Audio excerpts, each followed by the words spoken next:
Hello friends, Zachary Stockill here from retroactivejealousy.com, and in today's video I'm going to talk a little bit about what you should do if you're really struggling with your girlfriend's past and if you feel like her past might represent a real deal breaker for you. If you benefit from this video, please take a moment to let me know by clicking the like button below and making sure you are subscribed to my channel. Okay, got an email from a guy we'll call M. M writes, I have a question. How do I deal with things that I view as morally wrong that my girlfriend has done, which are different to retroactive jealousy events? I know things that fall into the retroactive jealousy bucket, or shall we say the irrational jealousy bucket, are my issue and I shouldn't talk about them with her. But how do I ignore or not judge these questionable immoral acts she's committed in the past? Or should I chat to her about it to get her perspective on it? Okay, so number one, M, thanks for your note, thanks for your email. I get a lot of this kind of email. And I think at the top of my list in terms of providing suggestions to you for how you should approach this situation, the top of the list is how clear are you on your relationship boundaries and deal breakers? How clear are you on your relationship boundaries and values? Are you absolutely clear on why you want a relationship? Are you absolutely clear on what kind of relationship you want? And if you're not clear about these kind of fundamental issues of love and relationships, you're going to have a really tough time, and you're probably going to struggle with this for a while because you're lacking this baseline clarity that will allow you to really get the perspective that you need to determine whether or not your partner is going to, fit into your life appropriately over the long term. If you don't have this baseline clarity about exactly what you want and what kind of woman you want, what kind of girlfriend you want, you're going to struggle. So at the core, you need to spend time getting very, very clear about your relationship boundaries and values. I recorded another video about this recently, and maybe I'll post a link to that video in the description. You can take a look at that.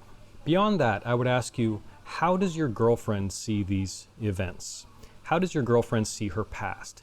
Now, I'm not suggesting, in fact, I would probably discourage you from having more endless conversations with her about her past or probing her with all kinds of unnecessary questions. That's not what I'm talking about now. But really, how does she see her past? Is she totally cool with some of these questionably immoral acts that you mention? Does she admit that she's made some mistakes? Is she learning and growing? And is she self-conscious? Is she self-aware? Does she have the necessary perspective that she needs to grow and heal and move on from her past? Or has she cheated out of, 4 out of her 5 past boyfriends or something like that, and she's just blaming the guys and not seeing that she's the common denominator in each of those situations?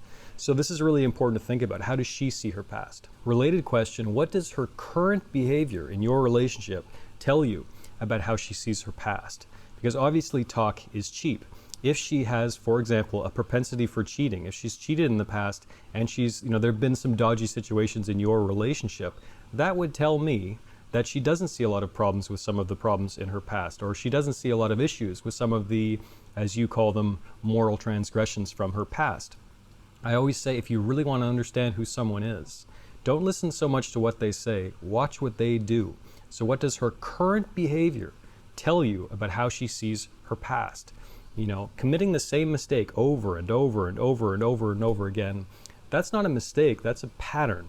I think it's easier to overlook mistakes, transgressions, etc. when we learn from them, when we're self-conscious about them, when we realize what we've done, when we own our actions or our words or however the case may be, when we own what we've done and put in the necessary work to learn and grow from them moving forward, hopefully reducing our chances of repeating that mistake in the future.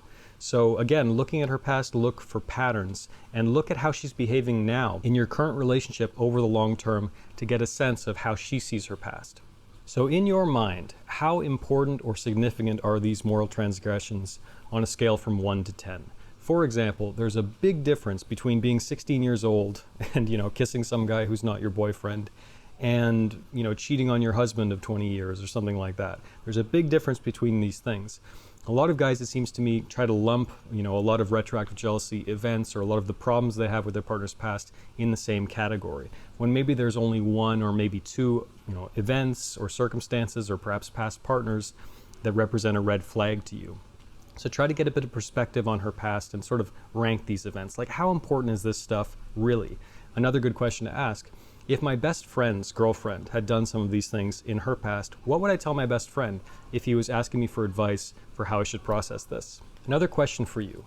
In your calmest of moments, I talk about this a lot, moments when you're feeling calm, when you're feeling grounded, when you're feeling centered, in your calmest of moments, how do you see your girlfriend's past? And is this something you want to move past at some point? Not, can I move past it necessarily right now? Not, is that possible? Not, can I move past this tomorrow or next week? But do I want to be able to move past this at some point? Because if the answer is no, if you have hesitation about that, it's going to be very difficult to move forward. I would also say in closing, be sure you're not putting yourself on the pedestal.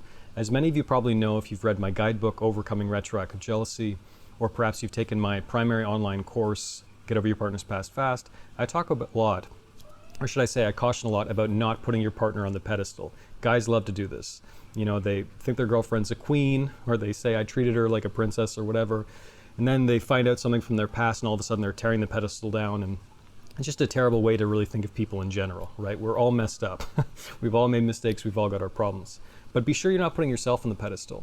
Look at your own past. I'm sure there's some mistakes you've made, some transgressions that perhaps you've made, then you regret. So look back on your own past. Be sure you're not putting yourself on the pedestal. You might be able to hear the kids playing and not so far away, so I'll keep this video short. I don't want to be laboring the point, or I'm sure the listening to the kids is getting kind of annoying. So I'll just say in conclusion, thanks for watching this video, and consider these questions with a level head, and hopefully this will give you some inspiration to move forward. Okay, these kids are relentless apparently. Thanks for watching this video. I hope you found this useful, and if you did find this useful, please be sure to take a moment to let me know by clicking the like button below, and I will talk to you again very soon.